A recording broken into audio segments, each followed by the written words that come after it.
आप वो सब कुछ करना चाहते हैं जिससे आपका कॉन्फिडेंस बढ़ जाए, पर कुछ हैबिट्स ऐसी हैं जो आपके कॉन्फिडेंस को ख़त्म कर देती हैं, डिस्ट्रॉय ही कर देती हैं। जानते हैं 5 उन हैबिट्स के बारे में जिनसे आपके कॉन्फिडेंस को बहुत खतरा है। Stay tuned. Hello all. Confident लोगों को देख करके किसका दिल नहीं करता कि हम में भी कॉन्फिडेंस होता। इसके लिए हम जहाँ से भी संभव हो जानना चाहते हैं कि हमारा कॉन्फिडेंस कैसे बढ़े, और काफ़ी सारी चीज़ें जो हम सीखते हैं हम उनको व्यवहार में ला करके अपना कॉन्फिडेंस भी बढ़ा लेते हैं। लेकिन वहीं कुछ ऐसी चुपचाप हैबिट्स हैं जो हमारे कॉन्फिडेंस को बिल्कुल ख़त्म करके रख देती है। जानते हैं उन 5 हैबिट्स के बारे में। नंबर 1, अपने अपीयरेंस की परवाह ना करना। आपको कोई फ़र्क ही नहीं पड़ता आप कैसे दिख रहे हैं, कैसे आपने कपड़े पहने हैं, कैसी आपकी ग्रूमिंग है। हो सकता है आप कंफर्टेबल हैं, आप जिस तरह हैं उस तरह सबके सामने आने में। आप कैसे दिख रहे हैं ये आपके लिए इतना इम्पॉर्टेंट नहीं है। लेकिन जब आप बिल्कुल शैबी दिखते हुए अच्छी तरह से ग्रूम नहीं हैं, लोगों के सामने आते हैं, उस समय आप एक मैसेज कन्वे कर रहे होते हैं कि आप खुद को ही रिस्पेक्ट नहीं कर रहे, और ये आपके कॉन्फिडेंस को कम करेगा। क्योंकि आप जिस तरह से पेश आ रहे हैं लोग आपसे उस तरह का बिहेवियर करेंगे, और धीरे धीरे आपको खुद को कहीं ना कहीं फील होने लग जाएगा कि लोग आपसे उस तरह से पेश नहीं आते जिस तरह की आप उनसे उम्मीद रखते हैं। तो ये बहुत ज़रूरी है कि आप अपने अपीयरेंस पे ध्यान दें।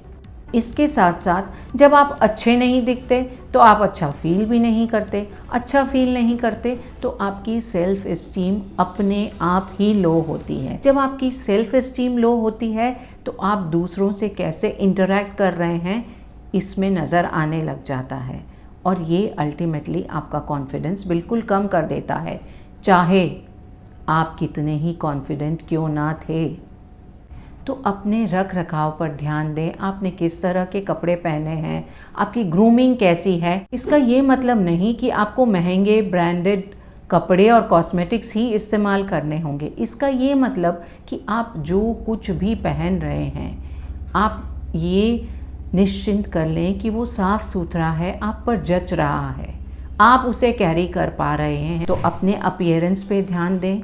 आप जैसे भी दिखते हैं ये आपकी एक इमेज प्रोजेक्ट करता है दूसरों पर, और इस इमेज को ध्यान दे करके आप लोगों के साथ इंटरेक्शन में एक चेंज ला सकते हैं जो आपके कॉन्फिडेंस को बढ़ा देगा। नंबर 2, अपनी गलतियों पर ध्यान देना, उनके बारे में लगातार बात करना।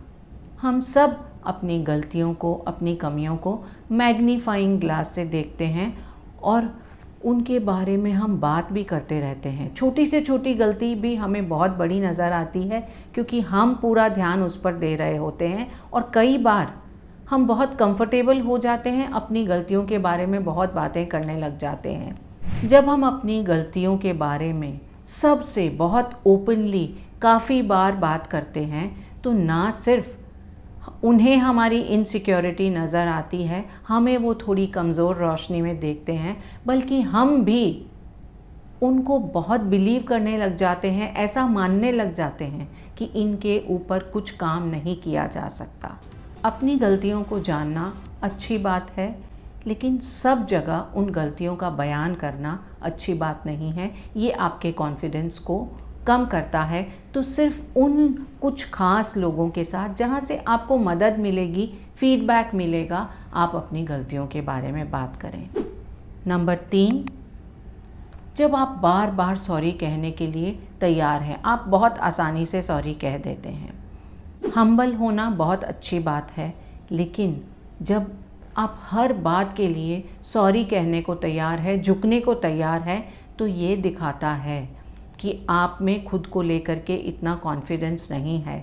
सॉरी शब्द का इस्तेमाल या फिर माफ़ी तभी मांगें जब वहाँ सचमुच ऐसा कुछ हुआ है जिसके लिए आप सॉरी हैं।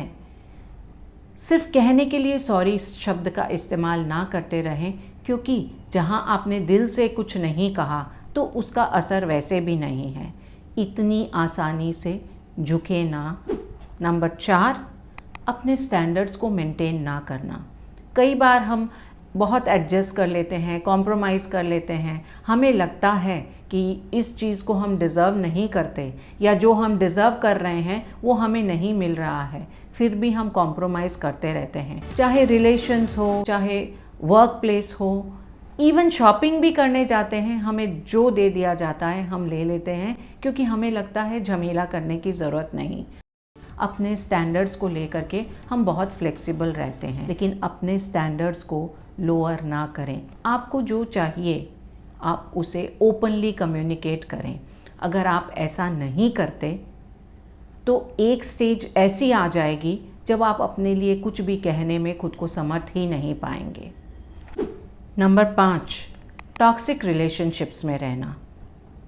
ऐसी जगहें जहां हमारा रिस्पेक्ट नहीं, जहां हमें बिना बात के कंपेयर किया जाता है, जहां हमें फ्रीडम नहीं, अपने डिसीजंस हम खुद नहीं ले सकते, हर बात पे हमें नीचा दिखाया जाता है, उन जगहों पर, उन रिलेशनशिप्स में रहने से हमारा कॉन्फिडेंस कम ही नहीं होता, उसका मर्डर हो जाता है, वो बिल्कुल भी नहीं रहता।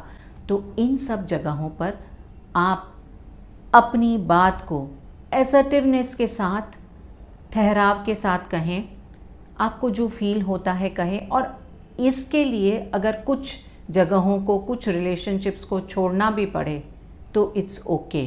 5 हैबिट्स जो आपके कॉन्फिडेंस को ख़त्म कर देती है। अपने अपीयरेंस पे आप कैसे दिख रहे हैं इस पर ध्यान न देना, अपनी गलतियों पर ज़्यादा ध्यान देना और इनके बारे में सबसे बहुत ज़्यादा बातें करना, सॉरी कहने के लिए बहुत आसानी से तैयार होना। नंबर 4, हर समय कॉम्प्रोमाइज़ करने के लिए रेडी रहना, अपने स्टैंडर्ड्स को नीचा रखना। और नंबर 5, टॉक्सिक जगहों, टॉक्सिक रिलेशनशिप्स में रहना। आप अपने कॉन्फिडेंस को बढ़ाने के लिए यथासंभव कोशिश कर रहे हैं।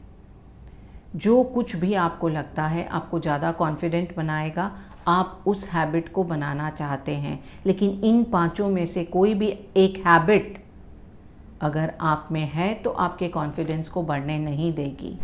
क्या आप में कोई कॉन्फिडेंस किलिंग हैबिट है? Share with us, share the video, subscribe to my channel and tune in for my next video. Till then, it's Varsha saying bye-bye.